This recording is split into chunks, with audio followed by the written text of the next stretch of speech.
operate things in the world. So that's our goal, is to create a device that is, that is much more flexible, much cheaper, and more powerful.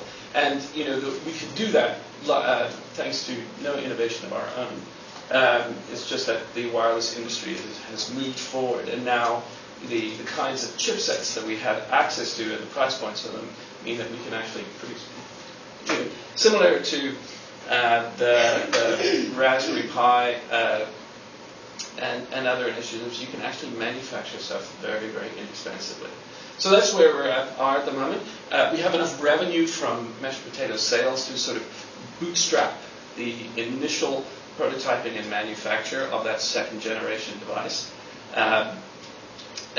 But we don't. I mean, I don't have the money to finance a big production run.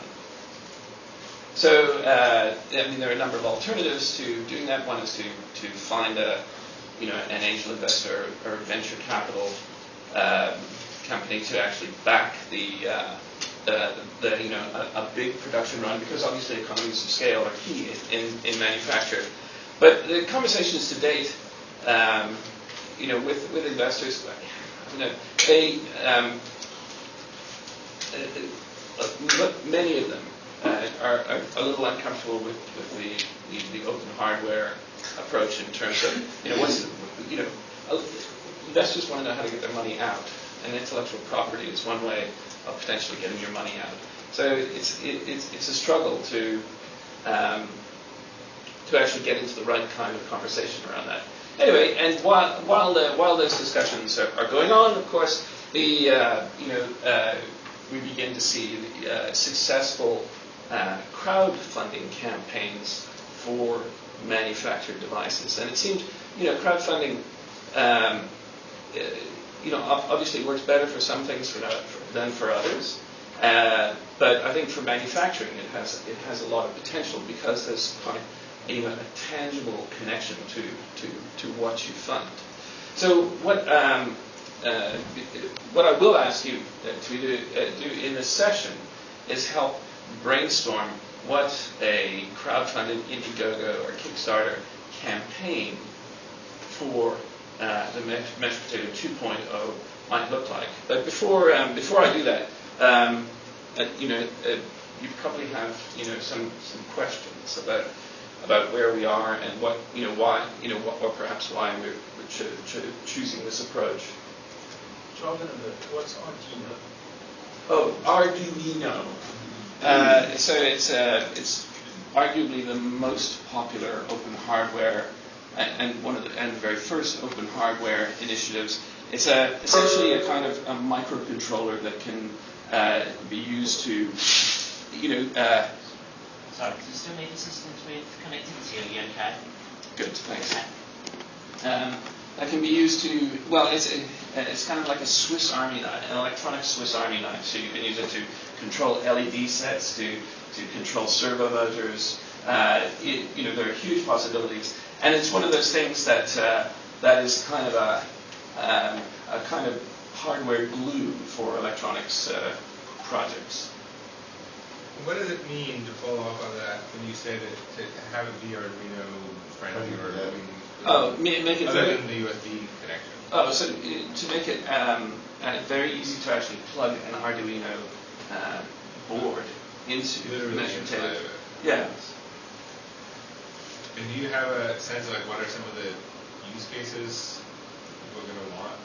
So sensor networks are a big deal. Right now, there's a lot of work being done at sensor networks where you build fairly large distributed wireless networks, and a lot of the technology for doing that. I mean, there are better protocols for doing it, like Zigbee. There are different sort of wireless protocols that are great for sensor networks, but it turns out these devices are still expensive. So if we can build a device that's under $50, or even much cheaper in bulk, that you can easily interface other things to, I think the potential for actually deploying them in sensor networks is substantial. So, and it's not like we're not betting on that, but we want to open up that possibility. And it's not that hard. All we have to do is really it's it's not a cost issue. It doesn't add significantly to the manufacturing cost. It's just a design issue in terms of how you make it easy to connect those kinds of devices. So, in terms of the business side, so from a year ago when you were thinking quite a lot about this, I remember when you came a year ago, it was at the beginning of this. You kind of feel that's proven itself. 2,000 devices. So one question I get is if you halve the price, how many more? What's the kind of how many sales are you seeking to reach? And what's your kind of profit? When do you like for investors? What's your kind of break-even point? I don't have the full answer to that because I don't know what the bill of materials is yet for the Mesh Potato 2 device. I mean, we hope that the bill of materials will be in the range of $20. So so that's roughly it's a 2.5 times margin on pure cost. On cost of manufacture, which is in the range. So 2 to 3 is a kind of norm multiplication factor for cost of manufacture to finished electronics goods. That decreases the cheaper the device is because when in cheaper devices you depend on volume. So a lot of this is, and in a way, I think the taking the crowd funding approach is very much a kind of also kind of validating what we believe is true. So if we if we fail in a crowdfunded campaign to sell these devices, I mean that's a pretty strong market signal that we've done something. Because you'll compare it with actually buying a device, quote unquote. Well, so this is what I want to talk through today is that what would a great Indiegogo campaign for a second generation Mesh Potato look like? So do you want to fund fabrication or a production run? Yeah, so the fabrication capacity. So this would be building up a revenue for a big production run. So the crowdfunded campaign would be to build to crowdsource enough demand to actually do a huge production run, which hopefully would significantly bring down the price. So it's the challenge of small manufacturing is that you want to achieve economies of scale somehow, but it's a bootstrapping affair. So where do your sales come from? And where is the demand that happens? Well, interestingly,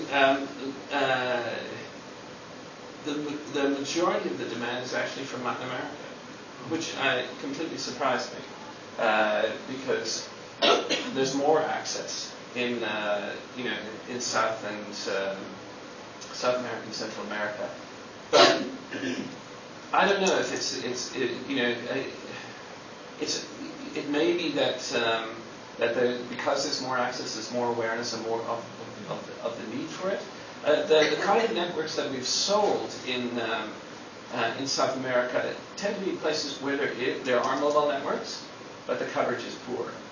So you get Costa Rica, Colombia, you get very hilly areas, and you just get entire communities that just don't get included in the signal. And also expense. So the groups we've partnered with in Argentina, they just for them it's purely, and Mexico, purely a cost issue that they're frustrated with the cost of access.